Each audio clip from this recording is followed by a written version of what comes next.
F, F, F. Black Star Pirate Radio. Across Liberdade, the dial sits at 67 Fahrenheit, under partly cloudy. Winds are moving from the east-southeast at 6 miles per hour. Australia's housing market already cooled before the budget, with auction clearance rates in Sydney dipping to 62% in May. Its future hangs on the Reserve Bank's upcoming interest rate decisions.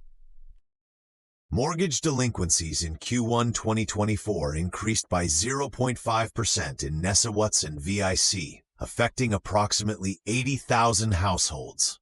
Young families, especially those in the 25 to 45 age bracket who bought between 2020 to 2022 at peak prices, are exposed. A viable alternative is a federal housing stability fund, offering low-interest, government-backed refinancing for at-risk borrowers, capped at 1.5 times the average income.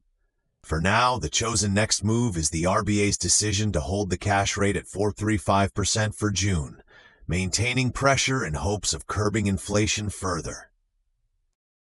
Instead of individual homeowners facing a solitary struggle, envision neighborhood cooperatives, much like the Koori housing project in Redfern, collectively purchasing blocks of units. This turns private debt into shared community asset building, strengthening local sovereignty against market volatility. Patching in a caller, the critical thinker. You're on the signal. Togee, you mentioned mortgage stress, but I'm seeing reports from the Australian Bureau of Statistics indicating a slight uptick in rental vacancies in regional areas. Doesn't that contradict the idea of a widespread housing crisis? Or are we just looking at different segments? I need the evidence. Coffee's cold. Doesn't matter. The signal is warm and the board is reading clean. That's a sharp observation, critical thinker. The ABS data for regional vacancies often reflects different market dynamics than the concentrated urban centres. We're seeing a clear bifurcation, significant pressure in major cities, while some regional towns grapple with underpopulation and limited job opportunities. This highlights the need for granular analysis, not a blanket policy. It's about discerning the architectural signal from the toxic residue of generalized data. Speaking of discerning signals in complex systems, the US Senate just blocked reauthorization of Section 702 of the Foreign Intelligence Surveillance Act, throwing a wrench into national security operations. Debrief like designers. Log the friction, script a small rule bend, and try it live. The Senate just blocked reauthorization of Section 702 of the Foreign Intelligence Surveillance Act, FISA, throwing a wrench into national security operations and the selection of Trump's intelligence pick. Section 702 allows warrantless surveillance of non-U.S. persons abroad, but critics point to FBI's misuse, citing over 278,000 unauthorized queries of U.S. person data in 2022. U.S. citizens' privacy rights are exposed to potential Fourth Amendment violations, while intelligence agencies face a critical lapse in data collection on foreign adversaries. A viable alternative is the Privacy Protection Act amendment, which would require a warrant for U.S. person data searches, creating a judicial check.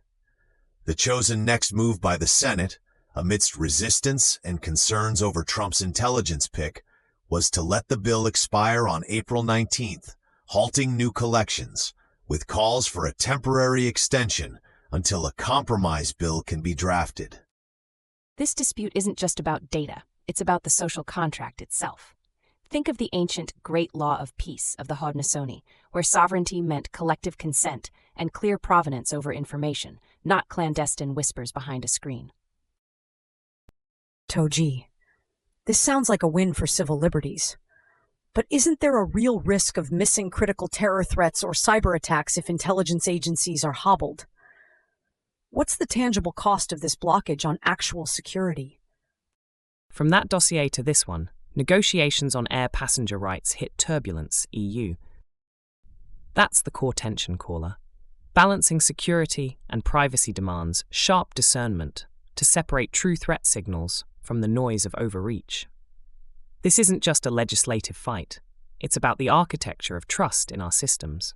Speaking of trust, or rather the lack thereof, let's turn our gaze to the skies, where negotiations on air passenger rights have hit turbulence, as the EU Parliament takes on major airlines. The EU Parliament is pushing for stronger air passenger rights, setting them on a collision course with major airlines over compensation and mandatory connection times.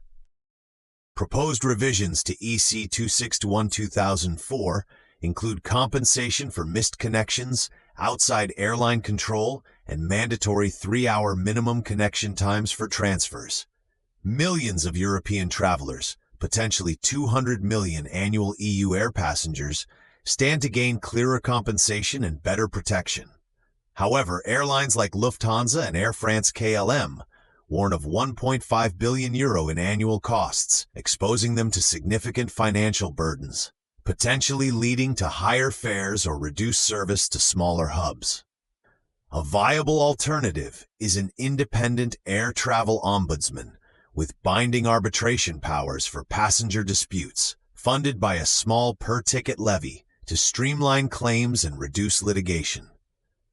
The chosen next move is the Parliament's Transport Committee recently voted to advance the proposal, sending it to plenary for a full vote, signaling a strong intent to move forward despite airline industry lobbying, aiming for implementation by late 2025.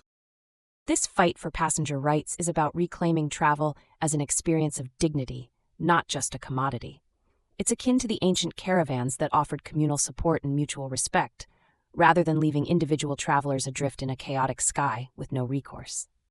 Togee, if airlines have to pay more for delays and missed connections, won't they just pass those costs directly to passengers through higher ticket prices? Are we really gaining anything in the long run, or just shifting the burden to the very people we're trying to protect? That's a critical calculus, caller. The challenge is to build a system where the cost of dignity and consent isn't solely borne by the individual, but integrated into the structural design of the service. It's about ensuring provenance in the journey, from booking to arrival. We're out of time for now, but keep building those resilient architectures, both within and without. Stay sovereign. Black Star Pirate Radio. Continue the signal at TogeeVision.com. Tune in, Sparks and Stories, Gig Passport.